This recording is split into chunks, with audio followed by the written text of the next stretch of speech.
Good morning students. प्रज्ञा विद्यालय की तरफ से ऑनलाइन क्लासेस में आपका स्वागत है। आज हम 9th क्लास का सामाजिक विज्ञान का 15वां लेक्चर है वो करने जा रहे हैं। स्टूडेंट्स, आज हम भारत और समकालीन विश्व, अतीत जिसको कहते हैं, इतिहास, भारत और समकालीन विश्व भाग जो फर्स्ट है वो शुरू करेंगे। इससे पहले हमने जैसे भूगोल है उसमें 3 चैप्टर किए हैं, उसी के साथ अर्थशास्त्र है उसमें हमने 1 चैप्टर किया है, पालमपुर गांव की कहानी। क्योंकि हम अपना जो सिलेबस है उसको जुलाई एग्जाम के हिसाब से लेके चल रहे हैं, तो जो अर्थशास्त्र है उसमें वैसे 4 चैप्टर हैं, उसमें जो फर्स्ट चैप्टर है वही आपका जुलाई एग्जाम में है। अब हम भारत और समकालीन विश्व जो अतीत या इतिहास जिसको हम कहते हैं उसका आज फर्स्ट लेक्चर करेंगे। फ्रांसीसी क्रांति, फ्रांसीसी क्रांति यानी कि फ्रांस की जो क्रांति है उसके बारे में अध्ययन करेंगे। इस अध्याय में फ्रांसीसी क्रांति के बारे में अध्ययन करेंगे। आज हम स्वतंत्रता और समानता को सहज और सुलभ मानकर चलते हैं, लेकिन इन सब का भी एक इतिहास रहा है। स्टूडेंट्स, आज हम फ्रांस की क्रांति के बारे में अध्ययन करेंगे। आज हम सोचते हैं कि हमें जो स्वतंत्रता और समानता के जो अधिकार मिले हुए हैं वो बहुत ही हमें आसानी से प्राप्त हो गए हैं, लेकिन ऐसा नहीं है, क्योंकि इन सब के पीछे एक नया इतिहास है। और इसी तरह जो फ्रांसीसी क्रांति है, फ्रांस की जो क्रांति है, उसके जरिए भी हम एक लंबे इतिहास को समझने में मदद मिलेगी हमें। अब हम करें जो फ्रांसीसी क्रांति है उसकी समरी, उसका जो सारांश है कि जो फ्रांसीसी क्रांति कहाँ से शुरुआत हुई थी, क्या क्या इसमें घटनाएं थी। सबसे पहले कि 14 जुलाई 1789 की सुबह पेरिस नगर में आतंक का माहौल था। स्टूडेंट्स, जो फ्रांस की जो क्रांति है उसकी शुरुआत 14 जुलाई 1789 को हुई थी। इनकी फ्रांसीसी क्रांति कब शुरू हुई थी? 14 जुलाई 1789। यहाँ आपका जो एक शॉर्ट क्वेश्चन भी है कि फ्रांसीसी क्रांति की शुरुआत कब हुई? 14 जुलाई 1789 की सुबह। कहाँ से? पेरिस। अब पेरिस क्या है? फ्रांस की राजधानी। फ्रांस की राजधानी कौन सी है? पेरिस। तो 14 जुलाई 1789 की सुबह पेरिस नगर में आतंक का माहौल था। आतंक यानी कि बिल्कुल युद्ध जैसा माहौल था। सम्राट ने सेना को शहर में घुसने का आदेश दे दिया था। सम्राट यानी कि जो उस समय फ्रांस का राजा था, उसने सेना को शहर में, पेरिस शहर में घुसने का आदेश दे दिया। अफवाह थी कि वह सेना को नागरिकों पर गोलियां चलाने का आदेश देगा, और इस तरह की अपना अफवाहें जो हैं वो सामने आ रही थी कि सम्राट ने सेना को शहर में घुसने का आदेश दे दिया है और वो नागरिकों पर गोलियां चलवाएंगे, गोलियां चलवाने का आदेश देंगे। लगभग 7000 मर्द और औरतें टाउन हॉल के सामने एकत्र हुए और उन्होंने एक जन सेना का गठन करने का निर्णय लिया। अब ये सब देखकर कि भी सेना को शहर में घुसने का आदेश दे दिया, 7000 जो मर्द और औरतें थी वो इकट्ठे हुए और उन्होंने कहाँ पे इकट्ठे हुए? टाउन हॉल के सामने। और उन्होंने एक जन सेना, जन क्या होता है? लोगों की सेना, लोगों की सेना का गठन किया, जिसमें औरतें और जो है मर्द हैं वो शामिल थे। हथियारों की खोज में वे बहुत से सरकारी भवनों में जबरन प्रवेश कर गए। अब उन्होंने एक जनसेना का तो गठन कर लिया, 7000 मर्द और औरतों ने मिलकर। अब उन्हें किसकी आवश्यकता थी? हथियारों की आवश्यकता थी। और हथियारों के लिए वे कहाँ पे चले गए? जो भी सरकारी भवन थे उनमें जबरदस्ती घुस गए। अतः सैकड़ों लोगों का एक समूह पेरिस नगर के पूर्वी भाग की ओर चल पड़ा और बास्तिल किले की जेल को तोड़ डाला, जहां भारी मात्रा में गोला बारूद मिलने की संभावना थी। जो ये जनसेना थी इसमें सैकड़ों लोगों यानी कि कम से कम भी 100 लोगों का एक समूह पेरिस नगर के पूर्वी भाग की ओर चला गया। और पेरिस नगर के पूर्वी भाग और बास्तिल किला, जो बास्तिल किले की जो जेल थी उसमें जबरदस्ती घुस गए। क्यों? क्योंकि उनको संभावना थी कि जो बास्तिल किले की जेल है वहां पे भारी मात्रा में गोला बारूद है वो मिलेगी। हथियारों पर कब्जे की इस लड़ाई में बास्तिल का कमांडर है वो मारा गया और कैदी छुड़ा लिए गए। अब जो सैकड़ों लोगों का समूह हथियारों के लिए बास्तिल के किले जो जेल को तोड़ा था, वहां से कैदियों को तो छुड़ा लिया गया और वो जो बास्तिल जेल का जो कमांडर था वो मारा गया। यद्यपि उनकी संख्या केवल 7 थी। जो कैदी थे बास्तिल जेल में, जो कैदी छुड़ाए गए थे वो केवल 7 थे। सम्राट की निरंकुश शक्तियों का प्रतीक होने के कारण बास्तिल किला लोगों की घृणा का केंद्र था। यानी कि जो बास्तिल किला था पहले से ही लोगों की नजर में वो एक घृणा का केंद्र था। क्यों? क्योंकि सम्राट की, जो राजा था फ्रांस का, उसकी निरंकुश शक्तियों के कारण। निरंकुश क्या होता है? निरंकुश, जिस पर कोई अंकुश ना हो, जिस पर कोई पाबंदी ना हो। तो जो फ्रांस का जो राजा था वो अपनी शक्तियों का बिना किसी पाबंदी के प्रयोग करता था। कोई निरंकुशता उसके ऊपर नहीं थी, कोई पाबंदी उसके ऊपर नहीं थी। इसलिए किले को ढा दिया गया और उस किले के अवशेष उन लोगों को बेच दिए गए, क्योंकि बास्तिल किला तो उनके लिए पहले ही घृणा का जो प्रतीक था राजा की निरंकुश शक्तियों के कारण।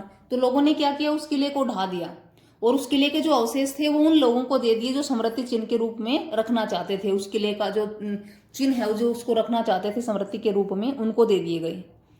इस घटना के बाद कई दिनों तक पेरिस और देश के देहाती क्षेत्रों, देहाती कौन से होते हैं, ग्रामीण, पेरिस और देश के देहाती क्षेत्रों में कई संघर्ष हुए, कीमतों में वृद्धि हो गई, इनकी जो वस्तुएं थी उनकी कीमतें बढ़ गई। और इन सब संघर्षों का समापन कब हुआ, फ्रांस के सम्राट को फांसी दिए जाने के साथ हुआ। इनकी कीमतों में वृद्धि, करों में वृद्धि, इस तरह की जो समस्याएं थी वो कब खत्म हुई, जब फ्रांस के सम्राट को फांसी दे दी गई। हालांकि लोगों को ऐसे नतीजे की उम्मीद नहीं थी, इनके लोगों को नहीं लग रहा था कि भी इस तरह के नतीजे हैं वो सामने आएंगे। ऐसा क्यों और कैसे हुआ, इनके लोगों को इस तरह के नतीजों की उम्मीद नहीं थी कि भी फ्रांस के सम्राट को फांसी दी जाएगी और इस तरह इसका अंत होगा। लेकिन फिर भी ऐसा हुआ, क्यों हुआ और कैसे हुआ, इनकी जो क्रांति की जो फ्रांसीसी क्रांति है उसकी शुरुआत क्यों हुई, फ्रांस के सम्राट को फांसी क्यों दी गई, इस तरह की जो बातें हैं ये हम आगे अध्ययन करेंगे। ये तो क्या था, एक समरी कि 14 जुलाई 1789 को शुरुआत हो गई थी फ्रांसीसी क्रांति की पेरिस शहर में, और इसी तरह से नतीजा क्या रहा कि फ्रांस का जो सम्राट है उसको फांसी दिए जाने के साथ ही इन सब चीजों का अंत हुआ। अब उससे पहले हम देखेंगे कि 18वीं सदी के उत्तरार्ध में फ्रांसीसी समाज, जो 18वीं सदी थी उसके उत्तरार्ध में जो फ्रांस का जो समाज था वो कैसा था। अब देखिए उत्तरार्ध क्या होता है, एंडिंग, एक होता है पूर्वार्ध और एक होता है उत्तरार्ध। पूर्वार्ध तो शुरुआत, जब साल की शुरुआत हो, पूर्वार्ध जब एंडिंग हो तो उसे क्या कहेंगे, उत्तरार्ध। अब एक है सदी और एक होता है सन। जो सदी है वो सन से 100 साल आगे चलती है। जैसे अगर हम लिखें सन 1700 तो क्या लिखेंगे, सन 1700 है तो सदी क्या होगी, 18वीं सदी। अगर हम लिखेंगे सन 1800 तो सदी कौन सी होगी, 19वीं सदी। अगर हम लिखेंगे 2000 तो सदी कौन सी होगी, 21वीं सदी। इस तरह से जैसे अब 2020 है, सदी कौन सी है, 21वीं सदी है, वो चल रही है।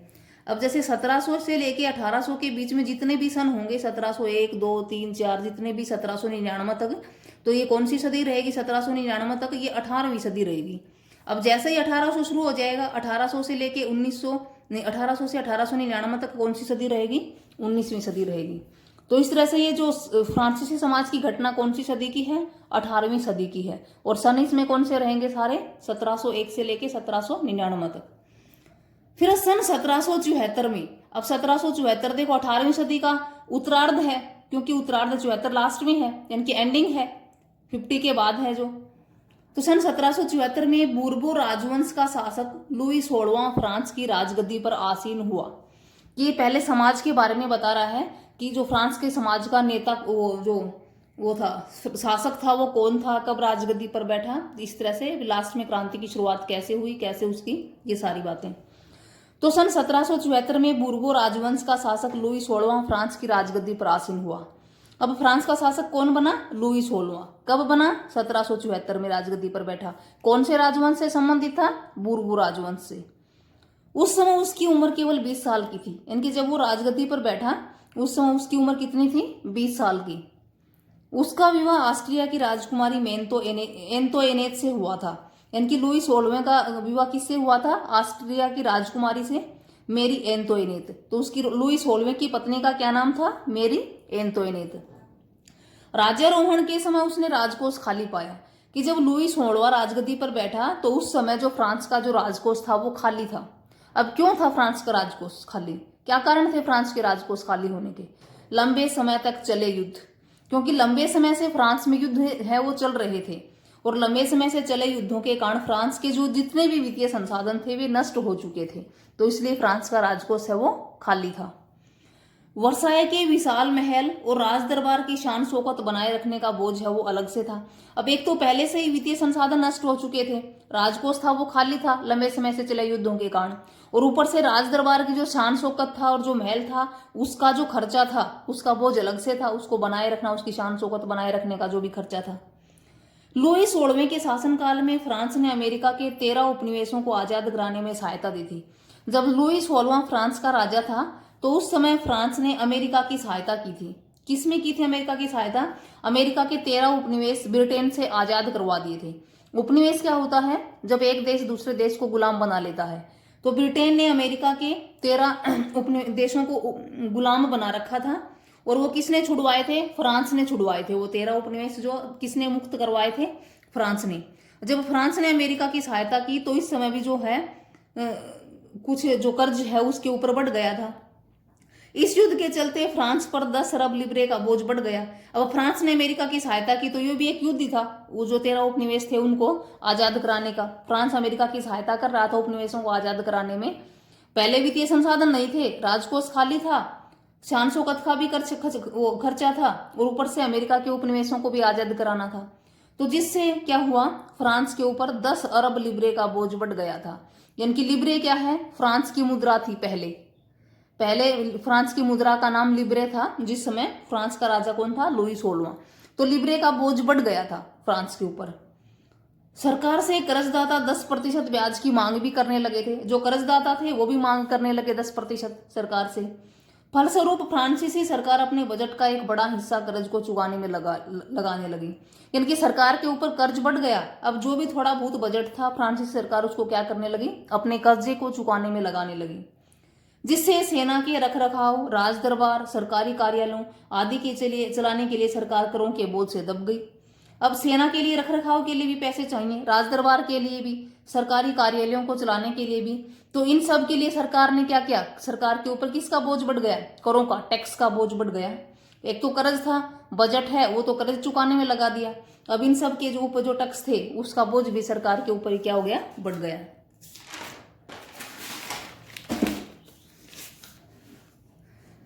उसके बाद है 18वीं सदी में फ्रांसीसी समाज 3 एस्टेट्स में बटा हुआ था। अब आगे है कि 18वीं सदी में जो फ्रांसीसी समाज है वो कितने भागों में बटा हुआ था? 18वीं सदी में फ्रांसीसी समाज 3 एस्टेट्स में बटा हुआ था, और वो तीनों एस्टेट्स कौन से थे? कुलीन वर्ग, 3 वर्गों में बटा हुआ था, हम ये भी कह सकते हैं, कुलीन वर्ग, पादरी वर्ग, और तीसरा है अमीर वर्ग, किसान व मजदूर वर्ग। अब जो कुलीन वर्ग है और जो पादरी वर्ग है इनको कुछ विशेष अधिकार दिए गए थे। यानी कि जो भी फ्रांस की जनता थी उसको 3 भागों में बांट दिया। कुलीन वर्ग, पादरी वर्ग, अमीर वर्ग, किसान और मजदूर वर्ग, 3 भागों में रख दिया। जो पहले जो 2 वर्ग थे, कुलीन वर्ग और पादरी वर्ग, इनको सरकार ने कुछ विशेष अधिकार दे रखे थे। देखिए, कुलीन वर्ग के लोगों को कुछ विशेष अधिकार जन्म से ही प्राप्त थे। इनमें से सबसे बड़ा अधिकार था राज्य द्वारा लोगों को दिए जाने वाले करों में छूट। कि राज्य द्वारा जो कुलीन वर्ग के लोग थे उनको छूट दे रखी थी करों में। कुलीन वर्ग में कुछ अन्य सामंती विशेषाधिकार भी शामिल थे। कुलीन वर्ग में सामंती प्रथा थी और सामंतों को भी कुछ विशेष रूप से अधिकार थे। वह किसानों से सामंती कर वसूल करते थे। किसान अपने स्वामी की सेवा में, स्वामी के घर एवं खेतों में काम करना, सैन्य सेवाएं देना और सड़कों के निर्माण में सहयोग करने के लिए बाध्य थे। अब सामंत क्या होते हैं? जैसे जो सारी भूमि थी वो उसका मालिक कौन था? राजा लुई 16वां। फ्रांस का जो सारी शक्तियां किसके पास थी? लुई 16वां राजा के पास थी। अब कुलीन वर्ग में क्या कर दिया? सामंतों को रख दिया। सामंत वो थे जो राजा के नीचे काम करते थे। अब जो सामंत थे वो उस भूमि पर किससे काम करवाते थे? किसानों से काम करवाते थे। किसानों से काम करवाते, किसानों से सैन्य सहायताएं लेते, किसानों से घर का, खेतों का काम करवाते, सड़क निर्माण इत्यादि में भी जो किसान है वो उनका सहयोग करते थे। और किसानों को बदले में वो क्या देते थे? उपजाने के लिए भूमि देते थे, और उस भूमि के लिए सामंत किसानों से क्या लेते थे? कर लेते थे। तो इस प्रकार की जो व्यवस्था थी वो सामंतवादी व्यवस्था थी। देखो, जो भूमि है सामंत उसको किसानों में बांट देते थे, और किसान अपना गुजारा करने के लिए उस भूमि पर कृषि करते थे। बदले में किसान सामंतों को क्या देते थे? कर देते थे। सामंत कर भी देते थे भूमि के बदले में, ऊपर से जो सामंतों के खेतों में भी काम करते थे, अन्य सहायता की, अगर सैनिक सहायता की जरूरत थी तो भी उनको सहायता देते थे, सड़क निर्माण इत्यादि का कोई कार्य था तो भी उनकी सहायता करते थे। यानी कि हर तरह की सेवाएं किसान को अपने सामंतों की करनी होती थी और उनको कर भी देना होता था। इस तरह का जो व्यवस्था थी वो कुलीन वर्ग थी, सामंतवादी व्यवस्था थी। और जो ये सामंत लोग थे इनको टैक्स नहीं देना होता था, इनको कुछ विशेष अधिकार दिए गए थे राज्य द्वारा, टैक्स में इनके लिए छूट दे रखी थी कर में। उसके बाद है दूसरा पादरी वर्ग। यह चर्च के विशेष कार्यों को करने वाले व्यक्तियों का समूह था। अब पादरी वर्ग में वो लोग थे जो चर्च होता है ईसाइयों का धार्मिक स्थान, जैसे हिंदुओं के लिए मंदिर होता है उसी तरह से ईसाइयों के लिए चर्च। तो जो चर्च के जो कार्य थे उसको करने वाले जो व्यक्तियों का समूह था वो पादरी वर्ग कहलाता था। इनको कुछ विशेष अधिकार इनको भी जन्म से ही प्राप्त थे। इनमें सबसे महत्वपूर्ण वही था राज्य द्वारा लोगों को करों में दी जाने वाली छूट। जो पादरी वर्ग थे जो चर्च के लिए विशेष कार्य करते थे उनको भी कर नहीं देना पड़ता था, कर में छूट थी। चर्च भी किसानों से करों का हिस्सा धार्मिक कर टाइद के रूप में वसूल करते थे। लेकिन जो चर्च में रहने वाले जो लोग थे पादरी वर्ग थे जो चर्च के विशेष कार्यों को करते थे ये भी किसानों से टैक्स लेते थे। जैसे कि सामंत किसानों से टैक्स लेते थे, ये कृषि के नाम पे टैक्स लेते थे, कृषि टैक्स, और ये धार्मिक कर धर्म के नाम पर टैक्स लेते थे। अब चर्च भी किसानों से करों का एक हिस्सा धार्मिक कर के रूप में वसूलता था। अब चर्च के नाम पर जो कर लेते थे उस कर को बोलते हैं टाइद, धार्मिक कर या फिर टाइद। फिर थर्ड जो है तीसरा जो एस्टेट था, तीसरा जो भाग था फ्रांस में, उसमें कौन कौन से लोग रखे थे? अमीर वर्ग में आते हैं व्यापारी, सौदागर, किसान और मजदूर वर्ग, ये तीसरे वर्ग में शामिल थे। अब जो तीसरा जो वर्ग था जिसमें व्यापारी, किसान, मजदूर शामिल थे, इन सबको कर देना होता था। इनके लिए कोई विशेष अधिकार नहीं थे, इनको किसी भी प्रकार की कोई छूट है वो नहीं थी। तीसरे स्टेट्स में अमीर लोग, किसान वर्ग और मजदूर वर्ग शामिल थे।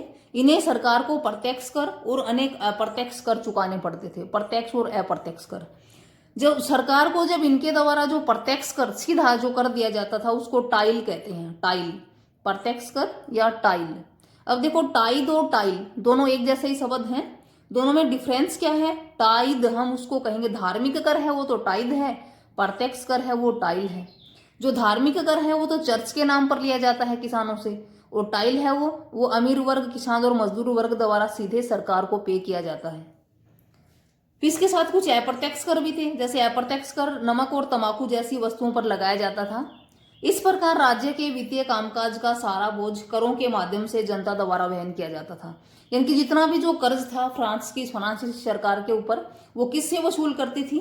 वो करों के माध्यम से जनता के द्वारा ही वसूल किया जाता था। Thank you students. इसमें आज हमने क्या किया, जो फ्रांसीसी क्रांति है उसके बारे में कि फ्रांसीसी समाज कैसा था 18वीं सदी में, कितने भागों में बटा हुआ था, किस तरह से करों का जो बोझ था जो फ्रांसीसी जनता थी उसके ऊपर। इसी के साथ ही जो हमारा होमवर्क है वो क्या रहेगा, जैसे हमने इसमें कुछ महत्वपूर्ण शब्द किए हैं जो आज आए हैं। लिब्रे क्या है? लिब्रे फ्रांस की मुद्रा थी, इसे 1794 में समाप्त कर दिया गया था। यानी कि फ्रांस की मुद्रा थी, अब नहीं है, 1794 में इसको समाप्त कर दिया गया था। जो लिब्रे है वो फ्रांसीसी क्रांति के समय फ्रांस की मुद्रा थी। टाइद चर्च द्वारा वसूल किया जाने वाला धार्मिक कर, यह कृषि उपज के 10वें हिस्से के बराबर होता है। टाइल सीधे राज्य को अदा किया जाने वाला जो कर है वो। ये महत्वपूर्ण शब्द हैं, ये करने हैं आपको। उसी के साथ फ्रांसीसी क्रांति की शुरुआत कब हुई थी? 14 जुलाई 1789। सन 1774 में फ्रांस का शासक कौन था? अथवा फ्रांस की क्रांति के समय फ्रांस का शासक कौन था? लुईस 16वां। लुईस 16वें का संबंध किस राजवंश से था? बूर्बो राजवंश। लुईस 16वें की पत्नी का क्या नाम था? मेरी एंतोइनेट।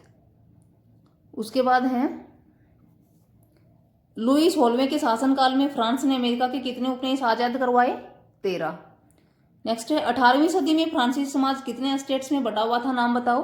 कितने में? तीन स्टेट्स में बटा हुआ था। कौन कौन से? कुलीन वर्ग, पादरी वर्ग और अमीर, मजदूर और किसान वर्ग। फिर लुईस 16वें की राजगद्दी पर आसीन होते समय वित्तीय संसाधनों के नष्ट होने का क्या कारण था? लंबे समय से चले आ रहे युद्ध। लुईस 16वें के कर बढ़ाने के क्या कारण थे? कि लुईस 16वें ने जनता पर करों का जो बोझ है वो बढ़ा दिया था। उसके क्या कारण थे? फ्रांसीसी सरकार पर कर्ज का बोझ बढ़ गया था, वित्तीय संसाधनों में कमी हो गई थी, बार बार युद्ध की मार है वो झेलनी पड़ रही थी और जनसंख्या में वृद्धि हो रही थी। इन सब कारणों की वजह से लुईस 16वें ने क्या किया? करों का बोझ जनता के ऊपर बढ़ा दिया। फ्रांस की राजधानी कौन सी है? पेरिस। Thank you students. ये 3 तो हैं महत्वपूर्ण शब्द या शब्द संकलन भी हम इनको कह सकते हैं, और ये 9 क्वेश्चंस हैं जो आपको अपनी फेयर नोटबुक में राइट एंड लर्न करने हैं।